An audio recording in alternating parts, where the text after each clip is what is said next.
আলীর মনোমাইন্ড এতটা বড় ছিল, যা কিনতে গিয়েছিল ফ্যামিলির জন্য ওইটাও আল্লাহ রাস্তায় দান করে দিয়েছে।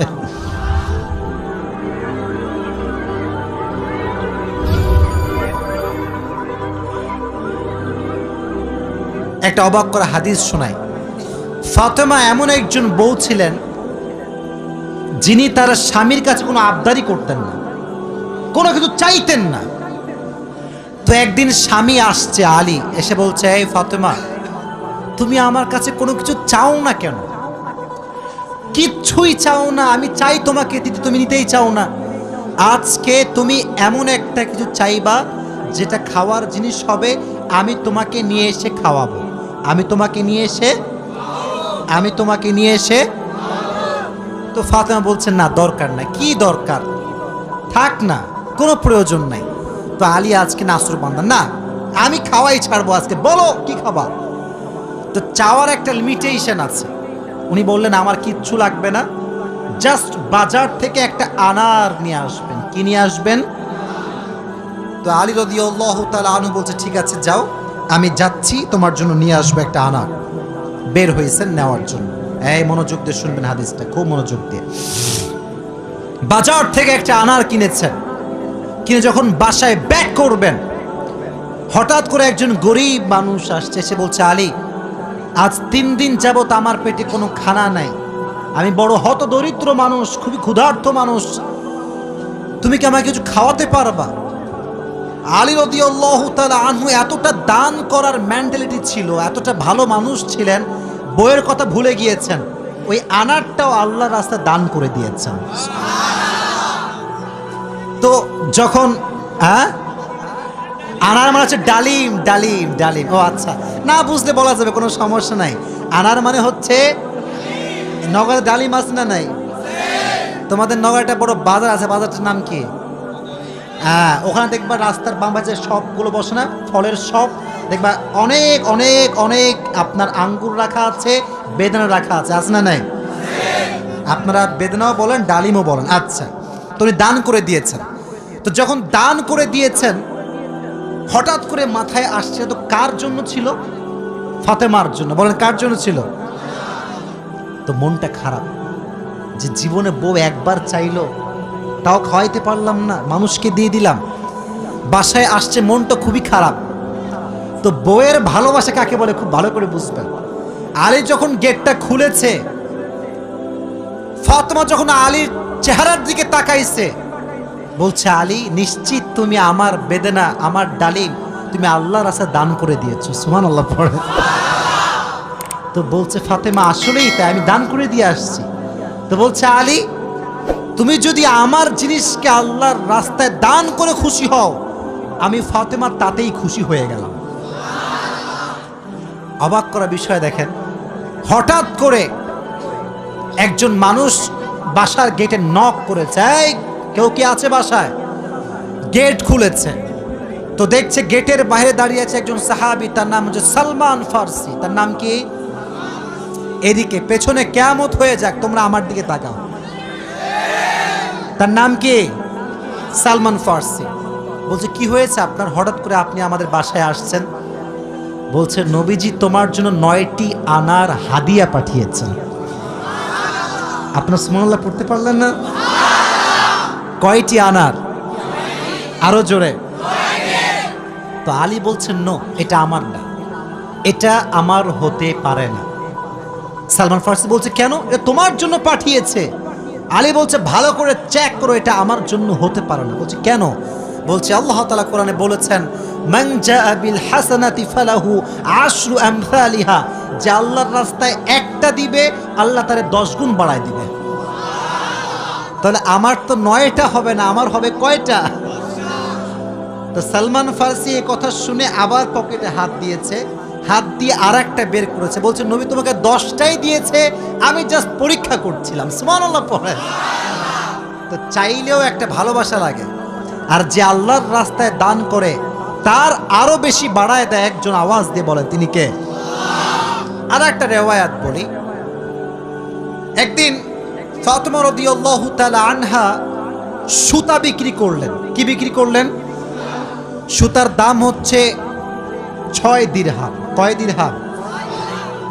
আচ্ছা, তো বলছে হে আমার স্বামী আলী, 6 দিরহাম নিয়ে কয়েকটা রুটি নিয়ে আসো হাসান এবং হোসাইনের জন্য। কার জন্য? হাসান এবং হোসাইন কার সন্তান? ফাতেমা এবং আলীর সন্তান। তো অবাক করে একটা রেওয়ায়াত, আমি জাস্ট গতকালকে এটা পড়লাম, এটা আমি আগে জানতাম না। তো বের হয়েছে বাসার থেকে রুটি কিনবার জন্য। কি কিনবার জন্য? রুটি কিনে ফেলেছে। Just he was coming back to home, বাসায় আসছিলেন। হঠাৎ করেই গরিব আসছে, অসহায় মানুষ। আলী, কিচ্ছু নাই পেটে খাওয়ার মতো, তুমি কিছু দিতে পারবা? আলীর মনোমাইন্ড এতটা বড় ছিল, যা কিনতে গিয়েছিল ফ্যামিলির জন্য ওইটাও আল্লাহ রাস্তায় দান করে দিয়েছে। জোরে সোরে পড়ুন সুবহানাল্লাহ। সন্তানের জন্য খাবার আপনি কিনেছেন, কিন্তু দান করে দিয়েছেন, কিন্তু ভেতরে একটা কষ্ট আছে না নাই? দেখো এই যুবকেরা, প্লিজ প্লিজ লাফালাফি করো না, এদিকে আমার দিকে একদম স্থির হয়ে থাকো, চুপচাপ স্থির থাকো। কারণ নওগাঁর মানুষ তো এরা অভদ্র ঘরের সন্তান, এরা সব ভদ্র ঘরের সন্তান, ঠিক না? চুপচাপ থাকে। তো যখন ফিরে আসবেন, হঠাৎ করে একজন লোক আসছে, এসে বলছে আলী, তুমি কি এই উটটা কিনবা? উট? বলেন কি? তো আলী বলছে না ভাই, টাকা পয়সা নাই, কেনার সম্ভব না। তো বলছে তোমাকে আমি এইটা এখন দিচ্ছি, তোমার যখন বিক্রি করার সুযোগ হবে তখন বিক্রি করবা, তোমার লাভ তুমি রাখবা, আর আমারটা আমাকে দিলেই হবে। তো আলী বলছে ঠিক আছে দাও। জাস্ট উটটা নিয়েছে, উট নিয়ে বাসায় ব্যাক করবে, আবার আরেকজন আসছে, বলছে ভাই এর দাম কত নেবেন বলেন। বলছে ভাই আপনি দাম বলেন। যে উটের দাম হয় 200 দিরহাম, ওই লোক আগেই বলছে আমি এটাকে তোমার কাছ থেকে 300 দিরহাম দিয়ে ক্রয় করে নিব। নিয়ে নিয়েছে উট। তাহলে আগে ছিল মাত্র কয় দিরহাম, এখন তিনি কয় দিরহামের মালিক হয়ে গেলেন? সুবহানাল্লাহ পড়তে পারলেন না? এখন এই যে 300 দিরহামের মালিক যাকে দিবে, লভ্যাংশ খুঁজে পায় না। কই গেল লোকটা? লোক আর খুঁজে পায় না, না পেয়ে বাসায় আসছে। যখন গেট খুলেছে, গেট খুলেই দেখছে নবীজি তার বাসার ভেতরে বসে আছে। বলছে আলী, আজকের ঘটনা তুমি বলবা নাকি আমি বলবো? বলছে নবী আপনিই বলেন। বলছে তোমার কাছে সর্বপ্রথম যিনি উট বিক্রি করেছিলেন তিনি আর কেউ নন, তিনি হচ্ছেন জিবরাইল। আর যিনি ক্রয় করেছেন 300 দিরহাম দিয়ে, সে কোনো মানুষ নয়, তিনি হচ্ছেন ইসরাফিল। কেন নবী, এটা কেন আমার সঙ্গে হলো? বল তুমি যে নিজে না খেয়ে মানুষকে খাওয়াইছো, এটা আল্লাহর কাছে বড্ড ভালো লেগেছে। তো আল্লাহ তোমার এত বেশি বাড়ায় দিয়েছে যে তুমি কল্পনাই করতে পারো না। সুবহানাল্লাহ পড়েন। তাহলে প্রিয় ভাইয়েরা, আল্লাহর রাস্তায় দান করার জন্য আলী এবং ফাতেমার থেকে শিক্ষা নেওয়ার দরকারটা আছে না নাই? যতটুকু পারি নিজেও খাবো, মানুষকেও দিব। নিজে খাবো, মানুষকে দিব না, এটা স্বার্থপর ছাড়া কিচ্ছু হতে পারে না। আমরা স্বার্থপর হব না, ভালোবেসে যাব। আল্লাহ ভালোবাসার মন আমাদের দান করুক, পড়ে না আমিন। আর একটা হাদিস, আচ্ছা বলেন তো পরিবারের, আচ্ছা এখানে সব যুবক আমার মনে হয় আমরা মধ্যবিত্ত পরিবারের সন্তান, ঠিক আছে না প্রিয় ভাইয়েরা? শোনেন একটা কথা বলি, অনেক সময় অনেক যুবকের মন খারাপ হয় যে হুজুর শখের একটা R15 নাই, শখের একটা আইফোন নাই, ঠিক আছে না প্রিয় ভাইয়েরা? শখের একটা গাড়ি নাই, শখের একটা বাড়ি নাই। অনেকের এটা কষ্ট থাকে, না বললে হবে না, এটা মানুষ হিসেবে কষ্ট লাগে, ঠিক আছে, কিন্তু মাথায় রাখবা, এদিকে হাদিস বলছি, গরিবরা, মধ্যবিত্তরা বড়লোকের চাইতে 500 বছর আগেই জান্নাতে প্রবেশ করবে। এবার খুশি না বেজার? এবার হাদিস শোনো। হঠাৎ করে একদিন আলী এবং ফাতেমার ঘরে এতটা অভাব, ভাত নাই, চাল নাই, ডাল নাই, কিচ্ছু নাই, একেবারে 3 দিন যাবত না খাওয়া। কয়দিন? এটাই কম মনে হচ্ছে আপনার কাছে? কম না বেশি? আপনি বিশ্বাস করেন আজকালকার যুবকরা বডি বিল্ডিং করে, ইভেন তার 6 প্যাক বডি আছে, কিন্তু রোজা রাখতে চায় না। এই এলাকায় মনে হয় নাই। খবর লাগাবেন না, আপনার ভাবিও রোজা রাখে না, খবর লাগায় না। বলবেন যে ভাবি হোয়াট ইজ দিস, রোজা রাখেন না এখন? বলছে বাবা গায়ে শক্তি নাই, দুর্বল। একদিন এক যুবককে বললাম, কি রে তুই আমার ওয়াজ শুনিস না? বলছে অবশ্যই শুনি। তাই রোজা রাখিস না কেন? বলছে যে ভাই রোজা রাখলে বডি কমে যাবে। নাউজুবিল্লাহ পড়তে পারলেন না প্রিয় ভাইরা? কয়েকদিন যাবত না খাওয়া। এবার আলী রাদিয়াল্লাহু তাআলা আনহু বাধ্য হয়ে গিয়েছেন, আর পারছেন না। বলছে ফাতেমা যাও, বাবার কাছে যাও, বলো আব্বাজান বাসাতে খাবার মতো কিছু নাই, আপনার কাছে কিছু হবে খাওয়ার মতো? আহা! ফাতেমা যখন ঘরে আসছেন, নবীজি ঘর খুলে দিয়েছেন। দেখেন বাবা এবং মেয়ের ভালোবাসা কত সুন্দর। ফাতেমা বলেন নাই যে আব্বাজান কিছু লাগবে। যখন গেট খুলেছে, মেয়ের চেহারা দেখেছে, আব্বা বুঝে গিয়েছে মেয়েটা আমার ক্ষুধার্ত হয়ে আমার কাছে এসেছে। সুবহানাল্লাহ। ডাক দিয়ে বলছে ফাতেমা তোমার অবস্থা কি, বলো কি হয়েছে তোমার? ফাতেমা রাদিয়াল্লাহু তাআলা আনহা ডাক দিয়ে বলছে আব্বাজান আজ 3 দিন যাবত আমাদের বাসায় কোনো ভাত নাই, ডাল নাই, চাল নাই, গোস্ত নাই, কিচ্ছু নাই। আমি আপনার কাছে একজন ক্ষুধার্ত নারী হয়ে এসেছি কিছু নেওয়ার জন্য। তো নবীজি বলছেন এই যুবকেরা এদিকে তাকাও। বলছে ফাতেমা আমার কাছে 5টা বকরি আছে, 5টা দোয়া আছে।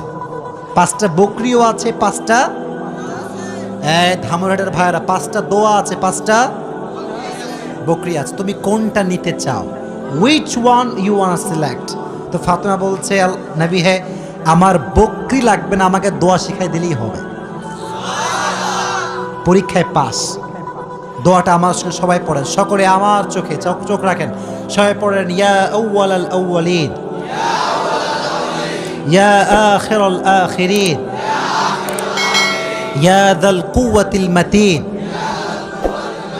ইয়া রাহিমাল মাসাকিন, ইয়া আরহামার রাহিমিন। আমি জানি যে এটা এখনই মুখস্থ করা সম্ভব না, তবে এটা আগামীকাল কোথায় যাবে? মাশাআল্লাহ, সার্চ করবেন, ডাউনলোড দিবেন, এখানে কাট করে নিয়ে আসবেন। এই দোয়াটা you have to repeat after me, বারবার বারবার বারবার। নবীজি বলেছেন এই দোয়া যে যত বেশি পড়বে তার রিজিকে বরকত তত বেশি বেড়ে যাবে। এই দোয়াটা আমরা বেশি বেশি পাঠ করবো তো ইনশাআল্লাহ। এবার ফাতেমা আলীর কাছে ব্যাক করেছে। আলী বলছে ফাতেমা তোমার হাতে গোস্ত কোথায়, ভাত কোথায়, খাবার কোথায়? তোমার হাত তো খালি, কোথায় আমার খাবার? তুমি তো খালি হাতে ফিরে এসেছো। বলছে আলী আমার হাত খালি না, আমার হাত ভরপুর আছে। বলছে কিভাবে? বলতেছে যে যাহাবতু লিদ-দুনিয়া ওয়া জিতু বিল আখিরাহ, আমি নবীর কাছে দুনিয়া চাওয়ার জন্য গিয়েছিলাম, নবী আমাকে আখিরাত দিয়ে ফিরাই দিয়েছে। আমি আখিরাত নিয়ে তোমার কাছে এসেছি। তো আলী এবার নিজেই আসছে। ডানের যুবকরা কিরে আমার দিকে তাকাও। এবার নিজে কে আসছে? আলী। এবার কে আসছে? নবী হে অভাব, খাবার দাবার কিচ্ছু নাই। নবী এবার সংখ্যা বাড়ায় দিয়েছে। বলছে আমার কাছে 5000 বকরি আছে আর 5টা দোয়া আছে, তুমি কোনটা চাও? আলী বলছে নবী 5000 বকরি নয়, 5টা দোয়া হলেই চলবে। কতটা আল্লাহর উপরে ভরসা চিন্তা করেন। আমার মতো আপনার মতো মদন হইলে আগে বকরি দেন, তারপর দোয়া দেখা যায়, ঠিক কিনা যুবক ভাইরা? বলো শুধু এইটা, বিপদে পড়লে মানুষ সুদও খায়, ঘুষও দেয়। আল্লাহর উপরে ভরসা করে কিছু থামবে, দোয়া করবে, তাহাজ্জুদ পড়বে, এই সবর মানুষের মাঝে নাই, ঠিক কিনা যুবক ভাইরা? বল। এজন্য আমাদের অভাব আসলে, দুঃখ আসলে আমরা ভরসা করব একজনকে। আওয়াজ দিয়ে বলেন তিনি কে? আপনারা মনে হয় বিরক্ত হয়ে গেছেন, আমি দোয়া করে দেবো, তাই না? না না, বিরক্ত হয়ে গেছেন মনে হয়। আসলে খুব ভালো লাগলো এই বিষয়টা, যে আপনারা এতটা আগ্রহী যে বৃষ্টি হচ্ছিল তা আপনারা জান নাই। এটাই প্রমাণ করে নওগাঁর মানুষ ইসলাম প্রেমিক মানুষ, কোরআন প্রেমিক মানুষেরা।